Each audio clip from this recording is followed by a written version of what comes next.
So hi Chris, thank you for being with us today to share your experience, with us, with our followers. So Well, thank you for having me, ladies. It's exciting to be here. I've watched a couple of your interviews in the past when you were telling me about it, and you asked very good questions. So I'm excited to see what you asked me. Oh, thank you so much. Uh, So, first of all, are a very successful person. Congratulations, by the way. What pushed you onto becoming the person you are today? what pushed me to become the successful person I am? Well, one, thank you for calling me successful. It's a journey, make no mistake. So I'm not where I want to be, but I've done very well for myself. And I'm always finding new things that push me. But what ultimately where it started was at 19 years old, a girl broke up with me. yeah. Now, when she broke up with me, it devastated me. It broke my heart. And at the time, I really wasn't uh, into goals. I wasn't into success. I was really like a bad kid, getting into a lot of trouble, getting flunking out of school.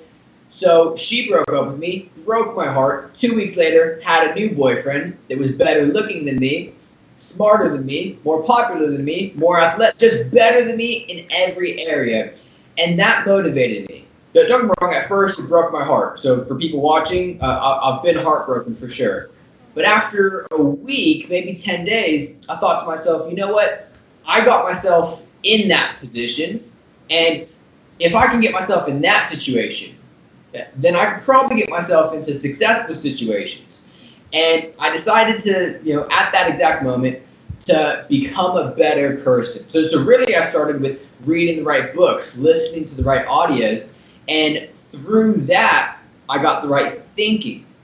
Thinking in a positive way, seeing things optimistically, and then ultimately finding opportunities. So if I saw, my first business was in furniture. I took furniture off the side of the road, couches, refrigerators, you name it. I take it off the side of the road. People that just threw it on the street because they didn't want it in their house anymore.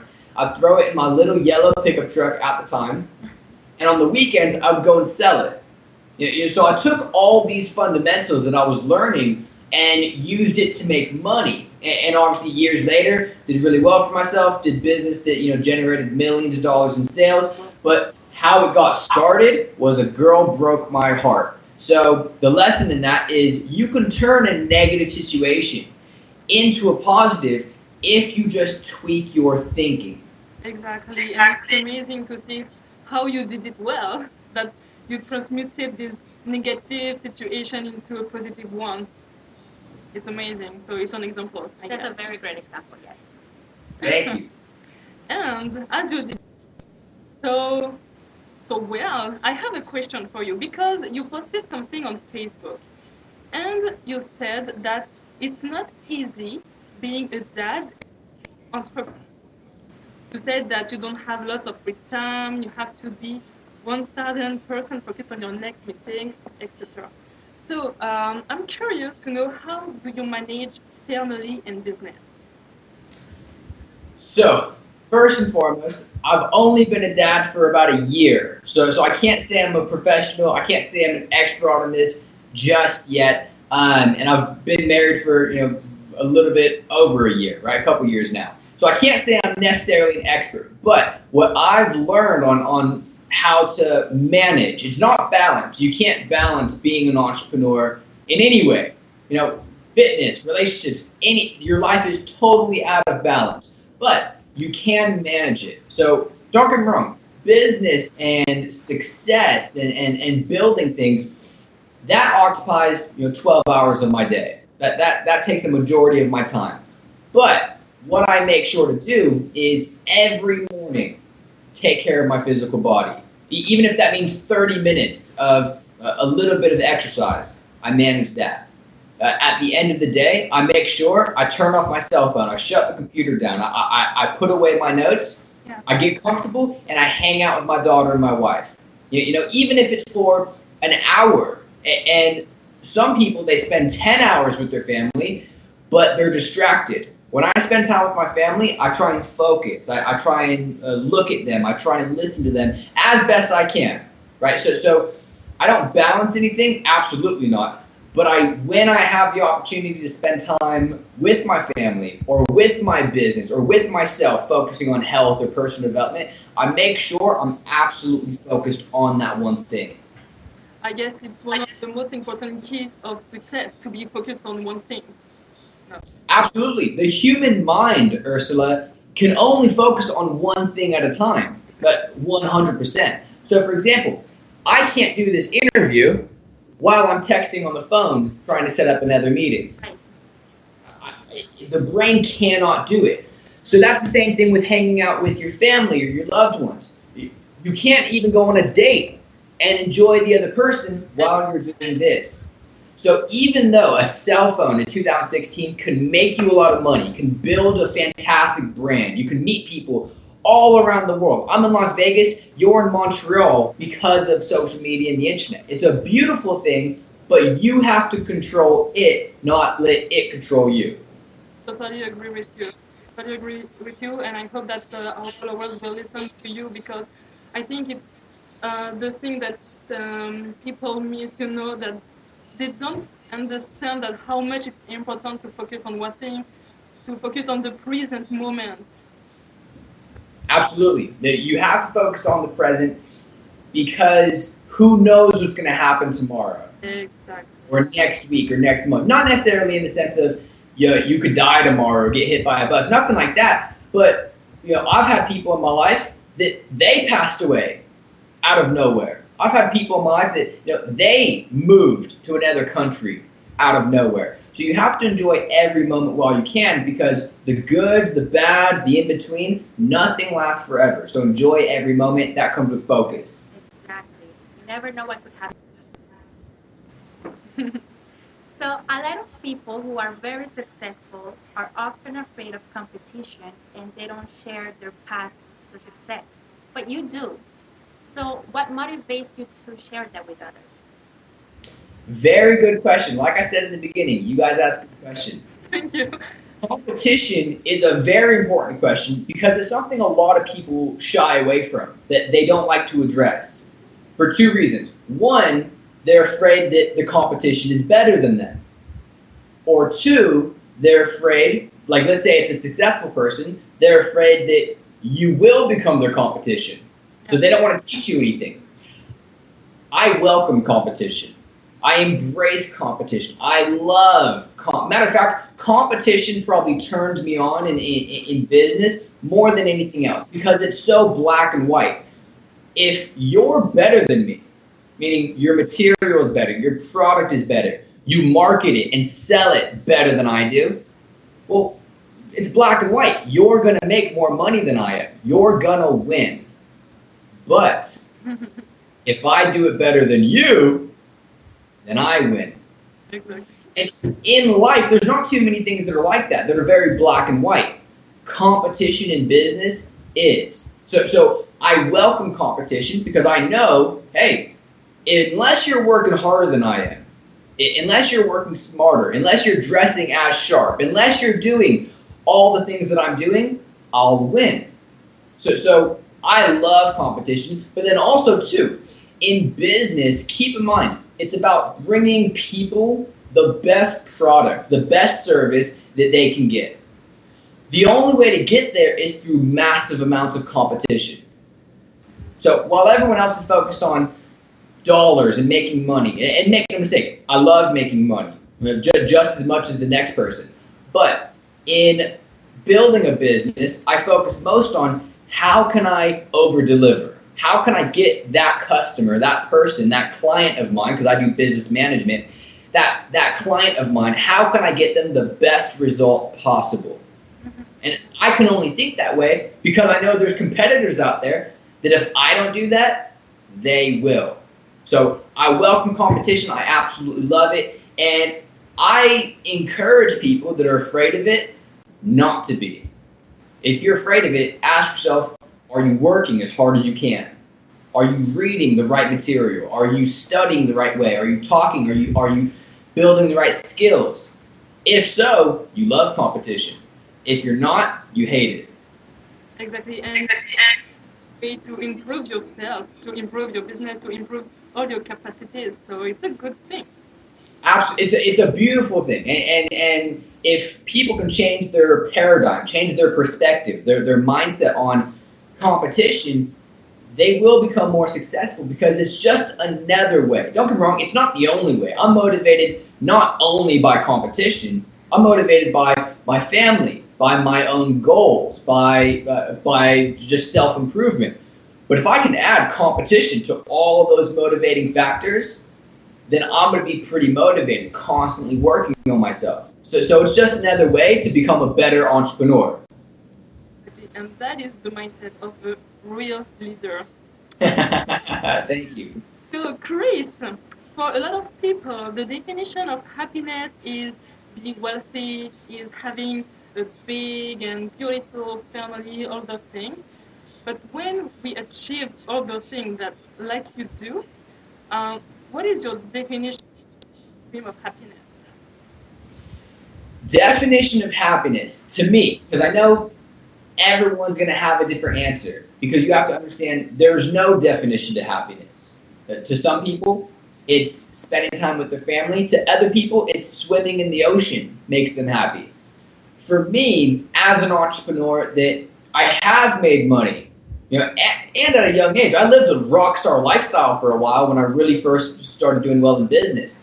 I can tell you the happiest moment of my life is really the present moment, like today, because one, I'm around good people. I always make sure that the people I surround myself with or the people I do interviews with are good-hearted people, are doing the right things, have the right intentions. So if you have the wrong people, it's going to be hard to be happy. So one, the people you put yourself around. But not just successful, are they fun to be around? Are they good people? That's one. But then two, the second component to happiness, in my opinion, is you have to do what you love. Right? There's nothing that makes me happier than waking up at 5:30 in the morning every day, going for a run, going for a workout, going to the boxing gym, getting my blood flowing, eating a nice healthy breakfast, throwing on a suit and tie, and getting to work. It fires me up. It turns me on. It makes me so happy that I don't need to make $1 billion to do this. If I made $5,000 a month, I would be the happiest person in the world. Now, I'm fortunate enough that I make a lot of money doing this, but the fact is, I could just barely get by financially doing what I do, and I'd be ecstatic because I love what I do and I'm surrounded by the right people. So to me, happiness, that's the equation.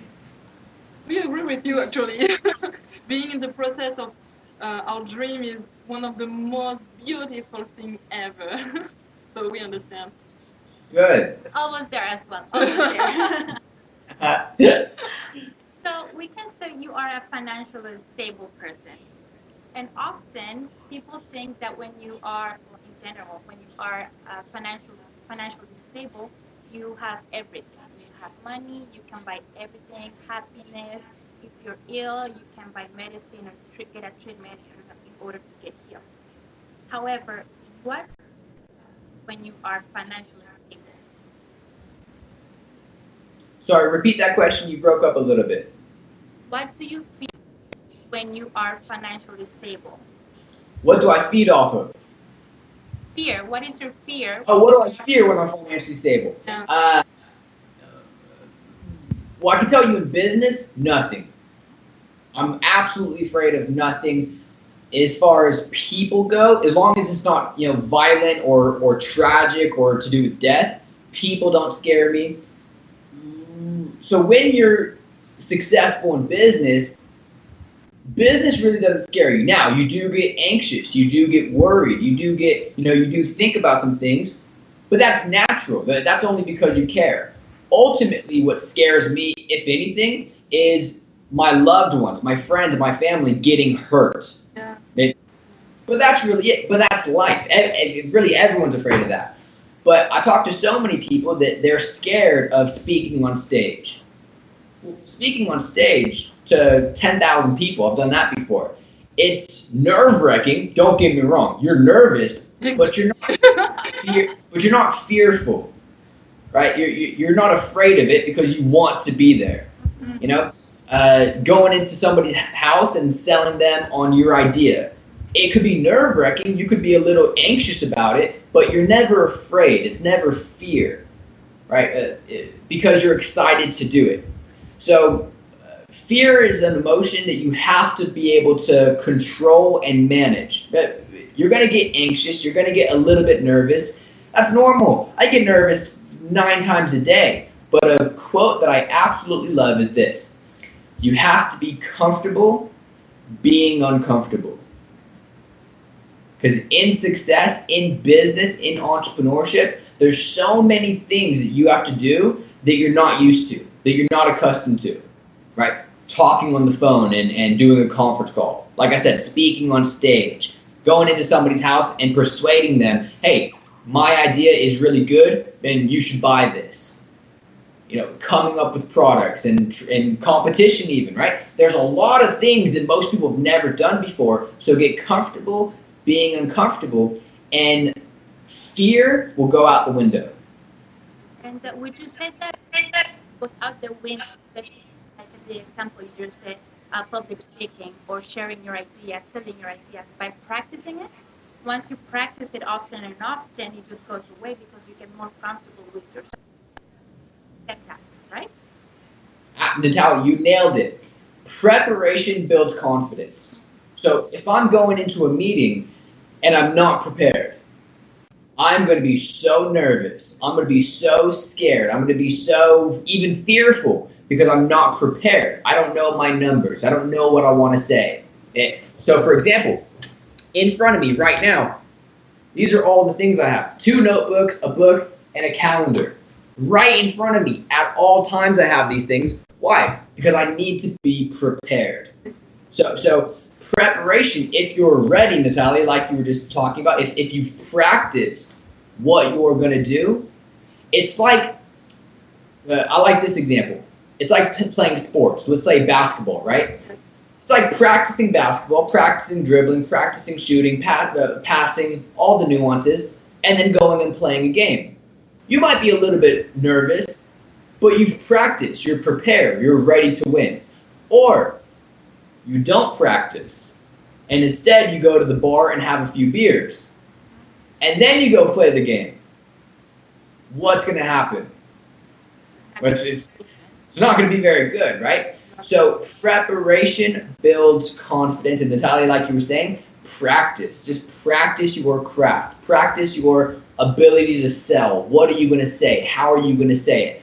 Over and over and over again. And going back to competition, that's how you become better than everybody else. Exactly.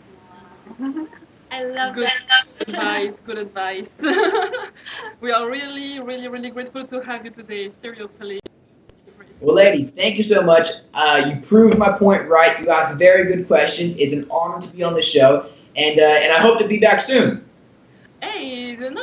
We are not finished. We Oh, have we're not finished. Okay. Well, I have another question. So it's about being financially free, financially stable. Um, is what being financially stable has brought to you? I mean, personally, emotionally, with the opportunities. What has brought to you? What has making money brought to me? Well, make no mistake, material things are cool too. I've got cars, I've got a nice house, I live a good life, I can eat healthy foods, right? So the material thing isn't bad either. But the experience is, one, security. I could not work tomorrow. I'm my own boss. I could not work tomorrow and be just fine. So that's really cool. That's a nice feeling to have. But as far as traveling, my wife's from Brazil. So we need to go to Brazil a couple times a year. Most people can't afford that. That's not a cheap flight. And, it's me, my wife, and a baby. So the fact that I'm successful in business and, doing well financially, I can afford to do that. I've traveled all over the world, especially before I got married and had a child. I was traveling all over the world and doing these cool things. And if I go to a restaurant, I have the ability to buy whatever I want on the menu. Now, I'm very good with money. I'm safe with money. I'm smart with money. But knowing that you have the option it feels pretty good.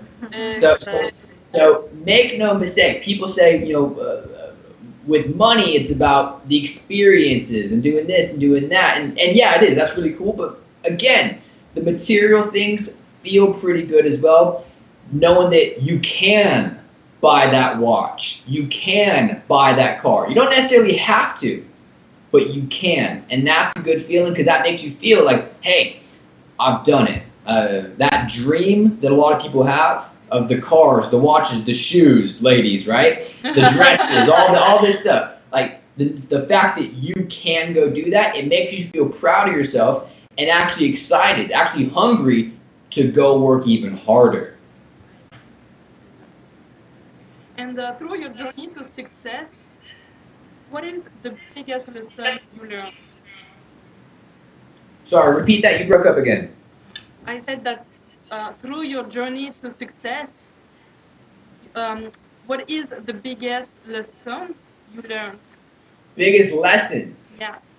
I couldn't just say one because I'm still learning lessons. I think until the day I die, I'm going to be learning about lessons, about life, and building businesses. So I'm constantly evolving.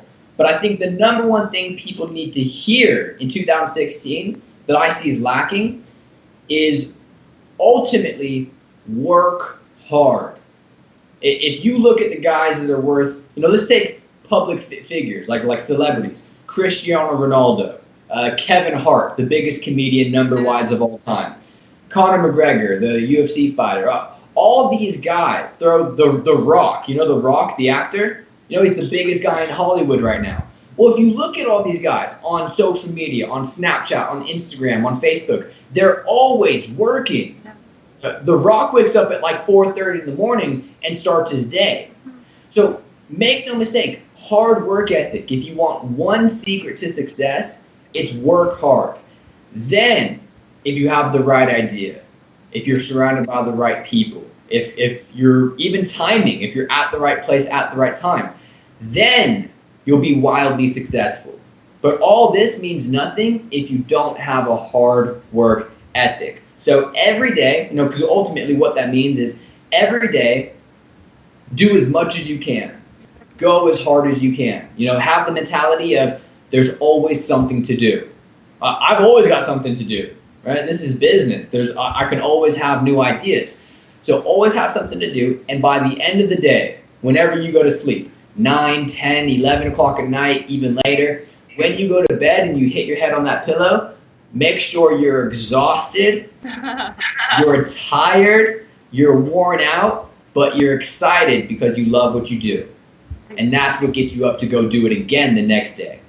You have to have this burning desire for your dream and so that you take action. Absolutely. The burning where you can't breathe unless you're working on your craft, your business. I get anxious not working because I love what I do so much. But all this ties into working hard. But it's worth it. It doesn't matter. Even if you work all day long, it doesn't matter. You don't feel like you are working. It's your passion. You love it. So absolutely. It's like being an artist in the studio. Exactly. Painting all day. If you ask a painter, what would you do all day if you were financially free? I would just paint all day long until my hands got numb. That's how you have to feel about your business. I would give people ideas. I would build business plans. I would give strategies for entrepreneurs until my lungs exploded. That's how much I love doing this. So for entrepreneurs watching, business people, even people with ideas, 2 ladies interviewing people from around the world, you have to love what you do so much that people have to hold you back and say, Ursula, Natalia, you're working too hard. Slow down. Go on vacation. That's how you know you're doing good. So we are on the right way. We're on the right path, yes. You're on the right track, exactly. And there's also a feeling of a great feeling of accomplishment once you have one thing done, as per little as it might be. At the end of the day, you feel good because you actually took the first step onto completing your goal. So that's another. Of course. Of course, yeah. So Chris, thank you so much for taking your time to be with us here. You. Your advice has been amazing. He has touched us. I'm pretty sure it's going to touch our audience and your audience as well. Yes, exactly. And we hope to see you, to work with you another time, next time. Well, and We hope to yeah. see you in Montreal next time you come. When I'm in Montreal, now I know who to hang out with, and if you guys are in Vegas, let me know. But again, I want to do this again with you guys, in the next few months. So we'll be talking back and forth. But ladies, thank you so much for having me. It's an absolute pleasure. You guys are doing wonderful things, and I'm glad to be a part of it. Thank you so Chris. much. And for our followers, we see you next week. On Unic.